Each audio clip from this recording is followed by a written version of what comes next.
Diriwayatkan Imam Muslim dengan sanadnya dari Muslim ibn Abi Bakrah. Qala sami'tu Abu Bakrah, yakni sami'tu abi, aku mendengar ayahku berkata, yuhaddits. Qala, dia berkata, qala Rasulullah sallallahu alaihi wasallam, innaha satakunu fitan. Ini mulai berbicara tentang fitnah. Sesungguhnya nanti akan terjadi banyak fitnah-fitnah. Fitnah yakni apa? Sebuah kejadian yang dimana seseorang teruji agamanya. Yaftatinu biha al-abdu dinu, teruji agamanya. Oke, musibah apapun itu. Ketika dengan itu agamanya jadi teruji, maka hal tersebut menjadi fitnah. Oke, itulah fitnah. Maka dari situ di syariat dikatakan sesungguhnya istrimu, anakmu dan lain-lain disebut fitnah. Karena apa? Kecintaan kita yang besar kepada istri kita, anak kita seringkali menguji agama kita, sehingga seringkali kita lengah dan mengedepankan cinta kita kepada mereka daripada kecintaan kita kepada Allah subhanahu wa ta'ala dan Rasulnya sallallahu alaihi wasallam. Itu fitnah. Kejadian-kejadian besar yang dengan itu agama seseorang teruji pun fitnah. Ya, bisa juga maknanya azab dan lain-lain. Rasul sallallahu alaihi wasallam berkata, sesungguhnya nanti akan terjadi fitnah-fitnah. Ala thumma takunu fitnah, ketahuilah kemudian terjadi lagi fitnah, sebuah fitnah. Al-qa'idu fiha khairun minal qa'im, yang dimana di dalam kondisi fitnah tersebut orang-orang yang duduk lebih baik daripada orang-orang yang berdiri. Wal qa'imu fiha khairun minal mashi, dan orang-orang yang berdiri lebih baik daripada orang-orang yang berjalan. Wal mashi khairun minas sa'i, dan orang-orang yang berjalan lebih baik daripada orang-orang yang berlari. Ya. Ala fa idza nazalat aw waqa'at faman kana lahu ibil falyalhaq bi ibilih. Ketahuilah, ketika fitnah yang demikian ini terjadi, barang siapa yang punya onta, maka agar dia segera menuju kepada ontanya.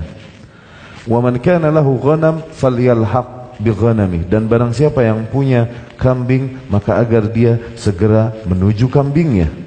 Wa man kanat lahu ard falyalhaq bi ardih, dan barang siapa yang punya tanah, maka dia harus segera menuju ke tanah yang dimilikinya tersebut.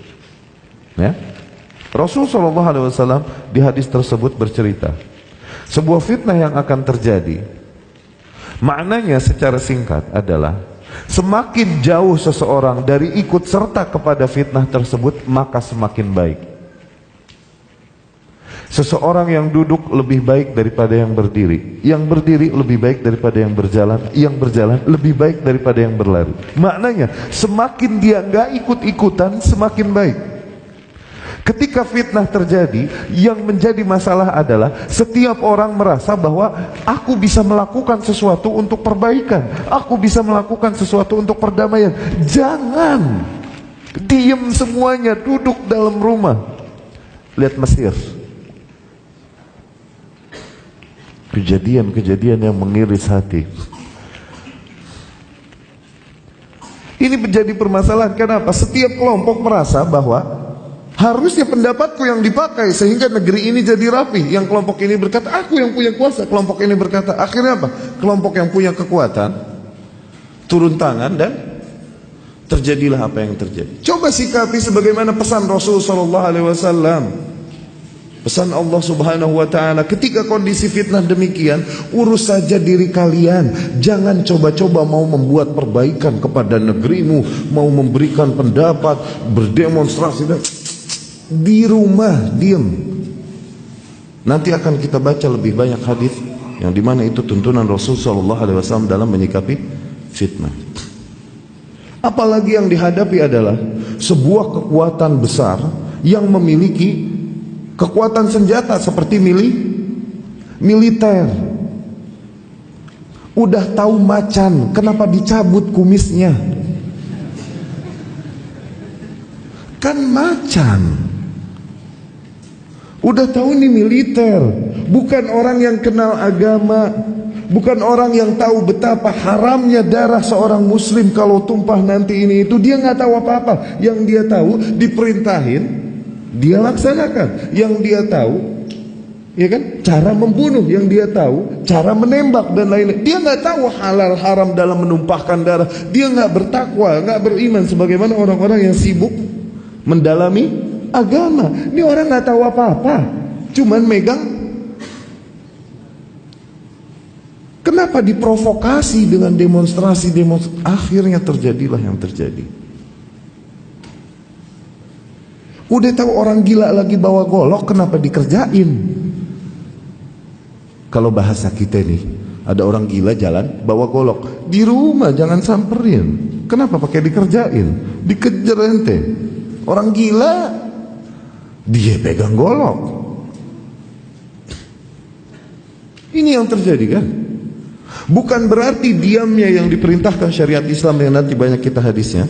Diam menghadapi kondisi demikian bukan berarti kita meridhoi kemungkaran yang terjadi. Bukan. Tapi dengan bergerak mencoba merubah kemungkaran ini, justru madharat yang lebih besar terjadi. Maka diamnya kita adalah menghindari madharat yang lebih besar. Awas, bukan meridhoi kemungkaran yang ada. Ya. Kemudian, kalau kondisi demikian terjadi, carilah hal-hal yang memang jelas milikmu. Cari yang halal jelas. Kalau kau punya onta, segera menuju ontanya. Kalau kau punya kambing, segera menuju kambingnya. Kalau kau punya tanah, segera menuju tanahnya. Yani apa? Bersyukurlah dengan apa yang kau miliki saja. Jangan kau mau mencoba minta nambah dalam kondisi demikian. Udah kau punya itu juga udah syukur. Maknanya demikian. Ya. Faqala rajulun, kemudian seseorang berkata, ya Rasulullah, wahai Rasulullah, ara'aita man lam yakun lahu ibil wala ghair wala ard wala ghanam wala ard. Ya Rasulullah, kalau seseorang yang onta enggak punya, kambing enggak punya, tanah enggak punya, ya Rasulullah, harus bagaimana? Kemudian Rasulullah SAW berkata, ya'madu ila sayfihi fayaduqu ala haddihi. Maka dia segera menuju pedang yang dia miliki, kemudian dia pukul bagian tajamnya. Pedang ada bagian tajamnya kan? Dia pukul bihajar, dengan batu. Supaya apa? Supaya tumpul. Pukul bagian tajam pedangnya dengan batu. Tsumma liyanju, kemudian agar dia menyelamatkan diri. Cari tempat lain yang selamat. In istata'an najat, apabila dia bisa menyelamatkan diri. Allahumma hal ballagt, Allahumma hal ballagt, Allahumma hal ballagt. Kata Rasul, ya Allah, bukankah aku telah sampaikan? Ya Allah, bukankah aku telah sampaikan? Ya Allah, bukankah aku telah sampaikan? Maknanya adalah ini pesan dari Allah Subhanahu wa ta'ala melalui Rasul sallallahu alaihi wasallam. Benar-benar ditekankan, sampaikan kepada umatmu bagaimana menyelamatkan diri dari fitnah. Dan ketika Rasul sallallahu alaihi wasallam menyampaikan, Rasul memberikan ungkapan demikian, ya Allah, bukankah aku sampaikan? Ya Allah, bukankah aku sampaikan nih? Tuh. Jadi maknanya ketika fitnah itu terjadi, jangan coba-coba kau ikut serta dalam fitnah tersebut, baik dengan tujuan bikin keruh nambah keruh, atau dengan tujuan mencoba melakukan perbaikan. Tidak.